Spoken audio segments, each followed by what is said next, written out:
जादुई तोता। एक छोटे से गांव में एक गरीब परिवार रहता था। उस परिवार में रामू और उसकी बीवी सीता उसके बेटे चिंटू के साथ रहते थे। उसी गांव में एक तोता भी रहता था। उसका नाम था रघु। वो किस्मत का धनी था। जहां भी जाता वहां किसी भी चीज की कमी नहीं पड़ती थी। एक दिन रघु उड़ते उड़ते उस गरीब परिवार के घर गया। रघु सोचता है, अरे वाह, लगता है यहाँ आज बहुत अच्छा खाना मिलेगा। मैं पेट भर के खाऊंगा। वो एक कटोरी में रखे अमरूद देखता है। अरे वाह, अमरूद, मुझे तो ये बहुत पसंद है। मैं तो इसे पेट भर के खाऊंगा। रघु तोता अमरूद खाने ही लगता है। तभी सीता रघु को अमरूद खाते देखती है तो गुस्सा हो जाती है और उसे वहां से भगा देती है। भाग यहाँ से, न जाने कहां से आ जाते हैं। मैं तो परेशान हो गई हूं इनसे। सीता के भगाने के बाद रघु चुपचाप से एक कोने में रहता है। धीरे धीरे उस परिवार की बरकत होने लगती है। एक दिन रामू और सीता खाना खाते वक्त बातें करते हैं। आजकल हमारी बहुत तरक्की हो रही है, काम भी अच्छा। रामू कहता है। इस पर सीता कहती है, सच कहा, भगवान हमेशा ऐसे ही हम पर मेहरबान रहे।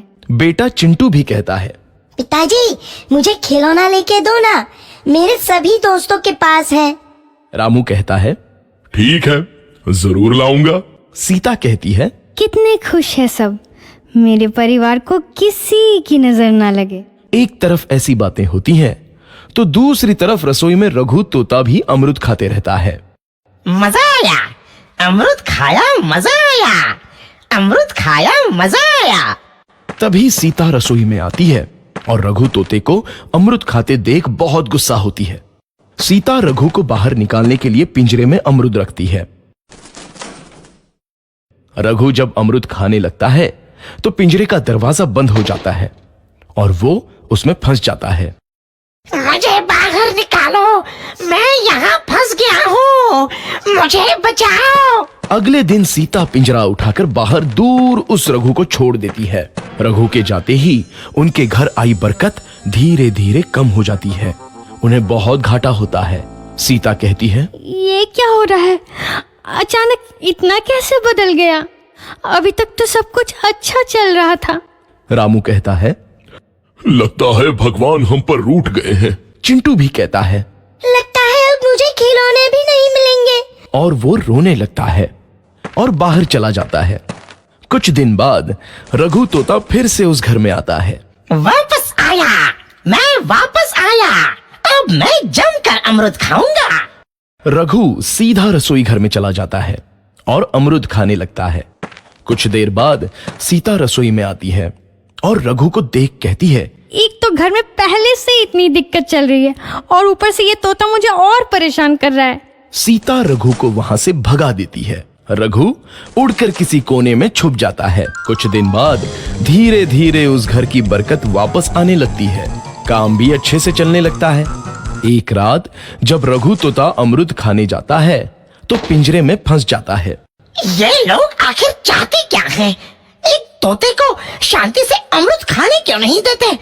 मैं कौन सा चोरी कर रहा हूँ? बस अमरूद ही तो खा रहा हूँ। तभी रामू वहां आता है और पिंजरे में रघु तोते को देख उसे बाहर छोड़ देता है। ये तोता भी कितना जिद्दी है, बार बार वापस आ जाता है। जैसे ही रामू रघु को छोड़ देता है, अगले दिन से फिर से उनके घर की बरकत जाने लगती है। काम में घाटा होता है। किसी को समझ नहीं आ रहा था कि ऐसा क्यों हो रहा है। रघु तोता घर आता है तो अचानक बरकत आती है और जब रघु तोता को बाहर निकालते हैं तो बरकत चली जाती है। एक दिन सीता रघु तोते के घर आने और बाहर जाने की स्थिति पर नजर रखती है। ये तोता जब भी घर आता है तो घर में बरकत आती है और जैसे ही ये घर से बाहर जाता है तो उसी के साथ बरकत भी चली जाती है। कहीं ये जादुई तोता तो नहीं है? अगली बार जब ये तोता घर आएगा तो मैं इसे कहीं नहीं जाने दूंगी। सीता रघु का बहुत इंतजार करती है लेकिन रघु तोता दोबारा उस घर में कभी नहीं आता।